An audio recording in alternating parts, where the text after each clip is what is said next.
নমস্কার বন্ধুরা, সবাইকে স্বাগত আমার নতুন একটি ভিডিওতে। তো এই ভিডিওতে আমি তোমাদের ক্লাস 10-এর যে এসএসটি বইয়ের যে তোমার হিস্ট্রি বইটা রয়েছে বা ইতিহাস বইটা রয়েছে, ইতিহাস বইয়ের একটা সাজেশন এখানে তৈরি করেছি।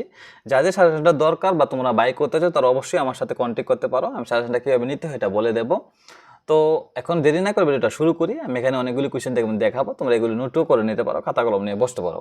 আর যদি চ্যানেল নতুন হয়ে থাকো তাহলে চ্যানেলটাকে অবশ্যই সাবস্ক্রাইব করে নিও এবং পরবর্তীতে তোমার যে আপডেটসগুলি সেখানে আসবে যেগুলি তোমরা খুব সুন্দরভাবে পেতে পারো। মনে রাখবে, তোমরা 10 পাস করে তোমরা 11-এ উঠবে, সেই সময় আমি তোমাদের পাশে আছি। তোমরা 11 পাস করে তোমরা 12-এ উঠবে, সেই সময় আমি তোমাদের পাশে আছি। তো আমি যখন তোমাদের পাশে আছি তো তোমরা অবশ্যই আমার পাশে থাকবে।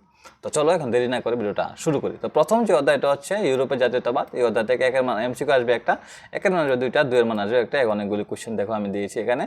উক পাতার মুকুট কিসের প্রতীক? বীরত্বের প্রতীক। ঠিক আছে, অনেকগুলি কোয়েশ্চেন রয়েছে এখানে। ফ্রেডরিক সোরু ছিলেন একজন ফরাসি চিত্রকার। ঠিক আছে, লৌহ ও নীতি কার এটি? এটা ওটো বন বিসমার্কের নীতি। ঠিক আছে, তারপর দেখো লিপজিগের সন্ধি কবে স্বাক্ষরিত? 1813 খ্রিস্টাব্দে।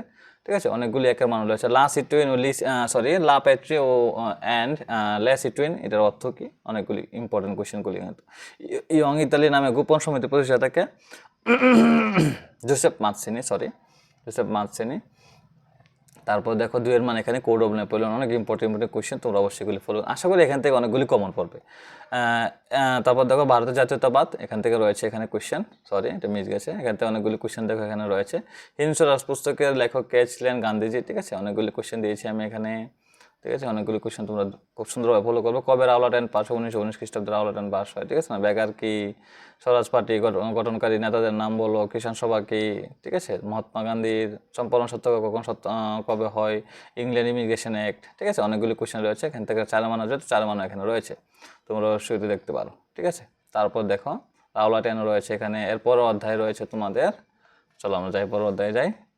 ম্যাপ পয়েন্টও দিয়েছি আমি এখানে, তোমরা দেখতে পারো। ঠিক আছে, জালিয়ানওয়ালাবাগ হত্যাকাণ্ড সংঘটিত হওয়ার স্থান গুজরাটের খেদা, বিহারের চম্পারণ, পাঞ্জাবের অমৃতসর, নাগপুর, গুজরাটের বারডোলি, আহমেদাবাদ, অনেকগুলি রয়েছে এখানে। এটার ম্যাপও দিয়েছি আমি এখানে। ঠিক আছে, তোমরা অবশ্যই একদম মানে যে তোমার যে পিডিএফটা রয়েছে সব দিকেতে তোমাকে হেল্প করবে, একদম সেরা। ঠিক আছে, সিম্পল কথা, একদম সেরা। তোমরা অবশ্যই এটা নিতে পারো। ত্রিপুরা শব্দ কোথা থেকে এসেছে? অনেকগুলি কোয়েশ্চেন ত্রিপুরার ইতিহাস থেকে দিয়েছি আমি এখানে। দুইয়ের মানও দিয়েছি অনেকগুলি, এখান থেকে আমি মোট 10টা দুইয়ের মান দিয়েছি, তোমরা অবশ্যই ফলো করবে এটা। তোমাদের আপিলের পরীক্ষাতে এসেছিলো এখান থেকে কাউন্সিল অফ রেজিডেন্সি, তোমরা আপিলের পরীক্ষায় এসেছিলো। তারপর যে অধ্যায় রয়েছে ভূমণ্ডলীয় বিশ্বের সৃষ্টি, এখান থেকে তোমরা দেখতে পারো। তো ভিডিওটা এতটুকু পর্যন্ত। নমস্কার এবং ধন্যবাদ সবাইকে। আর যাদের ভিডিওর দরকার তারা অবশ্যই আমার সাথে কন্ট্যাক্ট করতে পারো। ঠিক আছে।